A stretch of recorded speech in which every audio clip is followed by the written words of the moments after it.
अस्सलाम वालेकुम स्टूडेंट। आइए हम तारिक हुसैन। उम्मीद है कि आप सब लोग ठीक होंगे, कैसे से होंगे।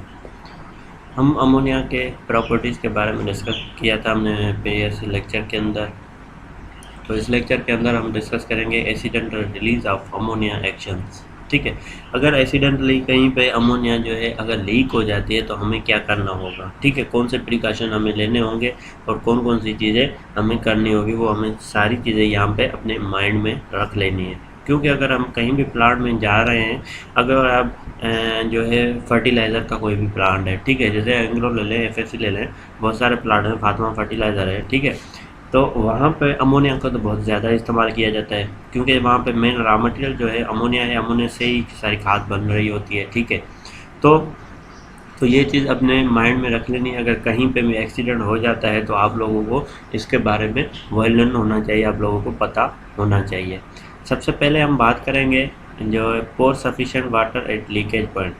ठीक है, जहाँ पे लीकेज पॉइंट हुई है, ठीक है, कहीं से लीकेज अगर अमोनिया हो गई है तो वहाँ पे अमाउंट ऑफ वाटर होना चाहिए हमारे पास। फायर ब्रिगेडर वगैरह होनी चाहिए जो वाटर का होती हैं उसके बाद, क्योंकि इसके ये जब लीकेज होती है हमारे सांस में चली जाती है, हमें ये पानी बहुत ज़्यादा पानी अमाउंट में पीना होता है वाटर। ठीक है, उसके बाद वेयर रेस्पिरेटरी प्रोटेक्शन, हमें क्या करना पड़ेगा, रेस्पिरेटरी प्रोटेक्शन। अब रेस्पिरेटरी प्रोटेक्शन क्या होता है, ये मास्क होता है। ठीक है, ये एक किस्म का मास्क होता है जो हम अपने जो है वो मुंह को और अपने जो है नाक को, ठीक है, अब उनको बंद करने के लिए हम इस चीज़ का इस्तेमाल करते हैं, रेस्पिरेटरी प्रोटेक्शन। ठीक है, हम जो सांस ले रहे हैं, हमें जो एयर होगी, ऐसी कोई अमोनिया जैसी गैस है या ऐसी कोई ख़तरनाक गैस है, वो हमारे नाक के अंदर नहीं जा सकती। ठीक है, उसको रोके रखता है।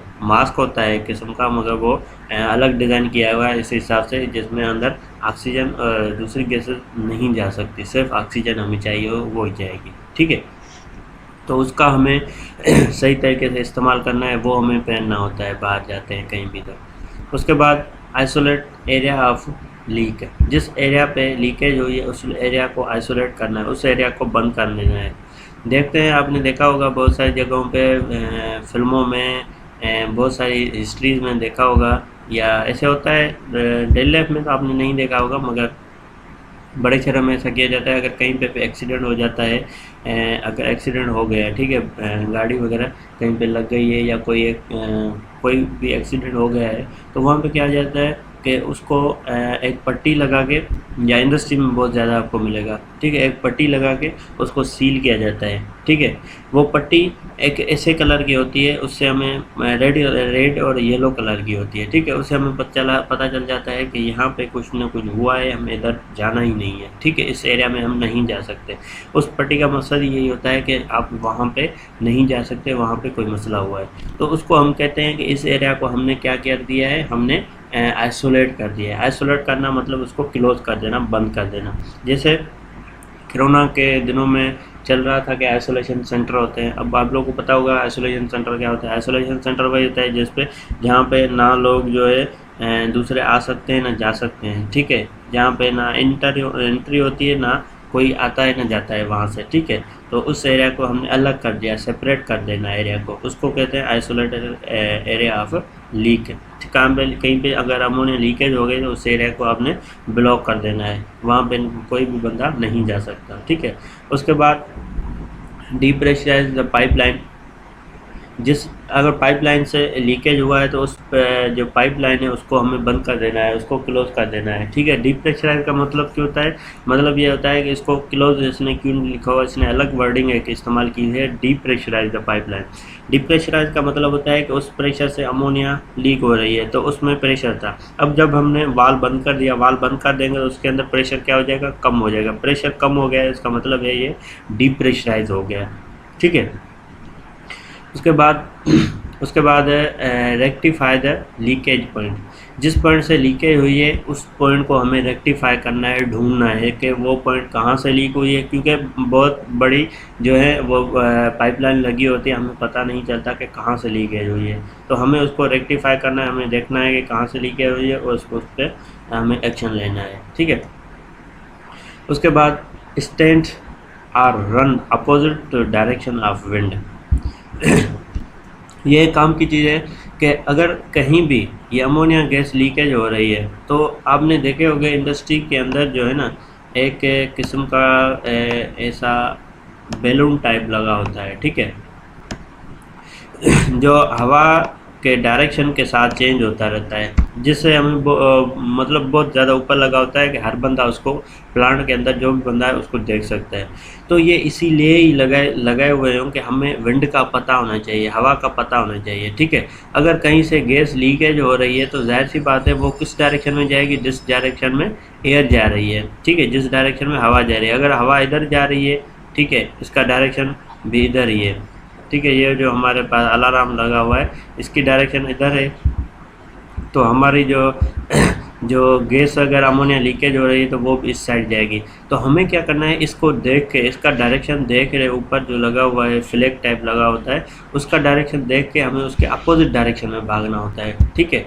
ये आपको जब इंडस्ट्री के अंदर जाएंगे ना, ये सारी चीज़ें आप लोगों को वहाँ पे डिस्कस करके बताई जाएंगी कि आप लोगों को ये सारे प्रिकॉशन वहाँ पे दिए जाते हैं प्लांट के अंदर जाने से पहले, कि अगर एयर हमने देखनी है, अगर इधर डायरेक्शन में जा रही है, मतलब राइट डायरेक्शन में एयर है, तो आपको लेफ़्ट डायरेक्शन में जाना है, ठीक है। तो क्योंकि जो जब अमोनिया लीकेज होगी तो वो जाहिर सी बात है एयर के साथ मिक्स होके, और एयर में जहाँ जिस डायरेक्शन में एयर फ्लो करेगी उस डायरेक्शन में हमारा अमोनिया गैस, कोई भी गैस अगर लीकेज हो रही है तो वो हमारी फ्लो करेगी। इसलिए हमें क्या करना है, हमें अपोजिट डायरेक्शन में भागना होता है, ठीक है, अपोजिट डायरेक्शन। अगर हमारी देख लें आप, अगर ईस्ट में हमारी जो है वो एयर का डायरेक्शन ईस्ट में है, ठीक है, तो हमें वेस्ट में भागना होता है। तो ऐसे डायरेक्शन अगर नॉर्थ में हमें हमारी एयर चल रही है तो हमें साउथ जाना होता है, ठीक है, अपोजिट डायरेक्शन। अगर नॉर्थ में है तो हमें रन कहाँ करना होता है, हमें साउथ में, ठीक है, अपोजिट डायरेक्शन में जाना होगा। क्योंकि अगर गैस लीक होगी तो वो उस डायरेक्शन में जाएगी जिस डायरेक्शन में हमारी एयर होगी, ठीक है। तो ये चीज़ आपको समझ में आ गई होगी। उसके बाद इमीडिएटली इन्फॉर्म योर सुपरवाइज़र। आपका कोई भी सुपरवाइज़र होगा, जाहिर सी बात है, तो आपको इमीडिएटली उसको जो है वो इन्फॉर्म करना है। आपके पास जो है बहुत सारे ऐसे कम्युनिकेशन के बहुत सारे किस्म होते हैं, टाइप होते हैं, वहाँ पे आपके पास होते हैं, आपके हाथ में होते हैं। अगर कोई भी इमरजेंसी हो जाती है तो आप अपने सुपरवाइज़र को फ़ौरन ही उसका इत्तला कर दें, ठीक है। उसके बाद एक्टिवेट इमरजेंसी अलार्म। हर जगह पे इमरजेंसी अलार्म लगे होते हैं, रेड कलर के बटन, रेड कलर में एक बटन लगा होता है, ठीक है, वो उसका ऊपर लिखा भी होता है कि इमरजेंसी, ठीक है। जब कोई भी हंगामी हालात हो जाती है, कहीं पे फायर है, कहीं पे आग लग गई है, या कहीं पे गैस लीकेज हो गई, तो आप लोगों को क्या करना है, उस अलार्म को दबाना है। पूरे प्लांट को पता चल जाएगा कि कोई मसला हो गया। और एक फिक्स पॉइंट होती है प्लांट के अंदर जिसको हम असेंबली पॉइंट कहते हैं, ठीक है, एक फिक्स पॉइंट होती है जिसको हम क्या कहते हैं, असेंबली पॉइंट। जब आप अलार्म को ऑन करेंगे तो सारे जो वर्कर्स होंगे, सारे जो ऑफिसर्स होंगे, वो सारे, मतलब जितने भी वर्कर काम कर रहे हैं वहाँ पे एम्प्लॉइज़, ठीक है, वो सारे उसी पॉइंट पे आ जाते हैं जिसको हम कहते हैं असेंबली पॉइंट, ठीक है, उसको कहते हैं हम असेंबली पॉइंट। उस फिक्स पॉइंट पे वो सब लोगों को पता होनी चाहिए। जब कोई भी प्लांट के अंदर जाता है, जब आप किसी प्लांट के अंदर जाएंगे तो सबसे पहले आपको असेंबली पॉइंट के बारे में बताया जाएगा कि ये असेंबली पॉइंट है। अगर कुछ भी हो जाता है, खुदा न खास्ता कोई भी हादसा हो जाता है, कोई भी अलार्म सुनाई दे, तो आप लोगों को फ़ौरन इस जगह पर पहुँचना है। अब आप लोगों के माइंड में ये चीज़ आ रही होगी, सर असेंबली पॉइंट की क्यों ज़रूरत होती है, उस जगह पे क्यों आना है किसी दूसरी जगह पे? क्योंकि हर प्लांट के अंदर, हर इमरजेंसी सिचुएशन के अंदर एक रेस्क्यू टीम होती है। उसका काम यही होता है कि अगर आप असेंबली पॉइंट पे होंगे तो फ़ौरन वहाँ पे देख लेंगे कि हमारे कितने बंदे थे और यहाँ पे कितने मौजूद हैं। अगर कोई बंदा मौजूद नहीं है तो वो रेस्क्यू टीम क्या करेगी, उसको ढूंढने के लिए वो प्लांट के अंदर इमरजेंसी जो एग्जिट, जो क्लोज एरिया हैं, उस एरिया में, आइसोलेट एरिया में वो जा सकती है, ठीक है। अगर उसके बाद बंदे कंप्लीट हैं, ठीक है, जितने भी एम्प्लॉयज़ हैं वो सारे पूरे हैं, तो उसको इमरजेंसी जो रेस्क्यू टीम होती है उसको अंदर जाने की ज़रूरत नहीं होगी, उसको ढूंढने की ज़रूरत नहीं होगी, ठीक है। तो ये इसलिए बहुत ज़रूरी होता है। किसी प्लांट के अंदर जाएंगे तो आप लोगों को ये चीज़ वहाँ पे डिस्कस की जाएगी, बताई जाएगी, ठीक है।